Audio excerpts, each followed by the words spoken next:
सूरत अल-बकरा की आयत नंबर 30। अऊज़ु बिल्लाहि मिनश शैतानिर रजीम। बिस्मिल्लाहिर रहमानिर रहीम।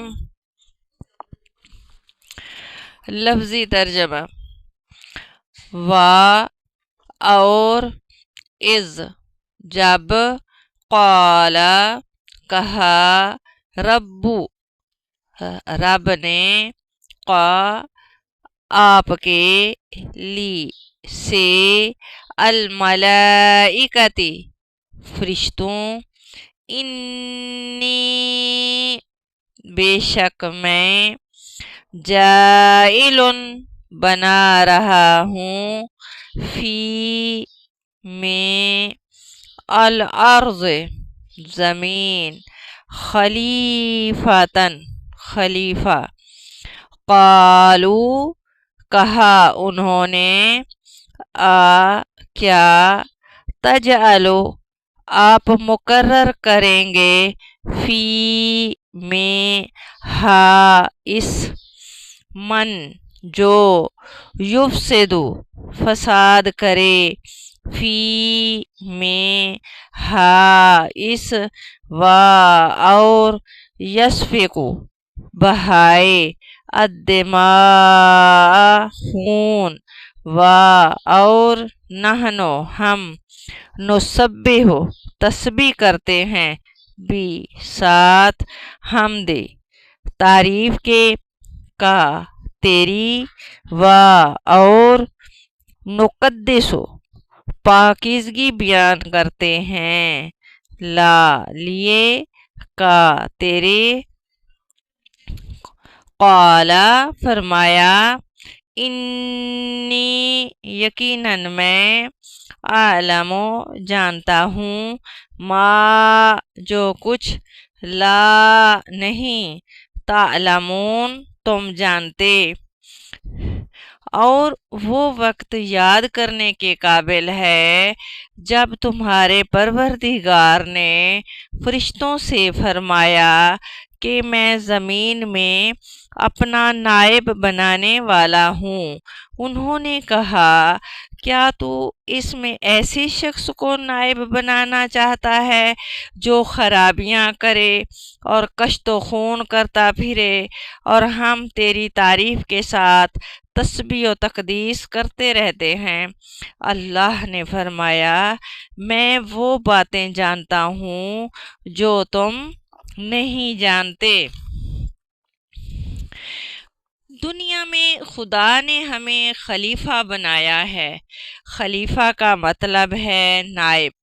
नायब का काम है कि मालिक की तरफ से जो अहकामात मिलें, नायब बिल्कुल उसी तरह अदा करे जिस तरह करने का हुक्म दिया गया है।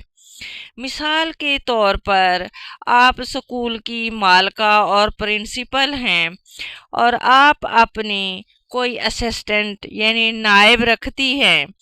उसे तनख्वाह के साथ दूसरी ज़िंदगी की सहूलतें दे रखी हों और उसे हिदायत दी जाएगी कि स्कूल को इन उसूलों के मुताबिक चलाएं, लेकिन वो आपकी हिदायत को बालाए ताक रख कर अपनी मर्जी से स्कूल चलाने लगे तो आप उसे अपनी मर्जी करने देंगे या उसे उसके इख्तियारात छीन कर उसे बाहर निकाल खड़ा करेंगे।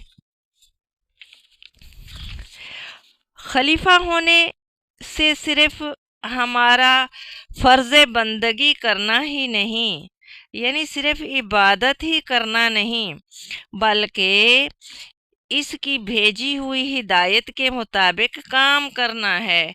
खलीफा का मतलब है जो इख्तियारात मुकर्रर कर दिए जाएं उसके मुताबिक चलें। खलीफा मालिक नहीं होता کہ جو اختیارات اسے ملے ہیں اس میں منمانی کرے یا اصل مالک کے سوا کسی اور کو مالک تسلیم کرے اور اس کے احکامات کی تعمیل کرے تو یہ سب غداری اور بغاوت ہے۔ یہ جو سوال ہے فرشتوں کا، یہ اعتراض نہ تھا بلکہ مصلحت سمجھنا چاہتے تھے کہ آپ کی حمد و ثنا اور آپ کی تسبیح و تقدیس تو ہم خادم ادب سے انجام دے رہے ہیں۔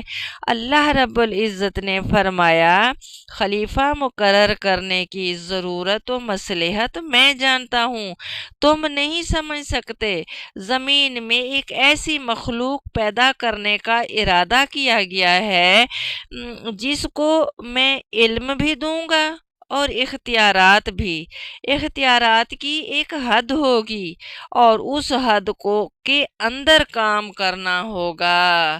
وآخر دعوانا ان الحمد للہ رب العالمین۔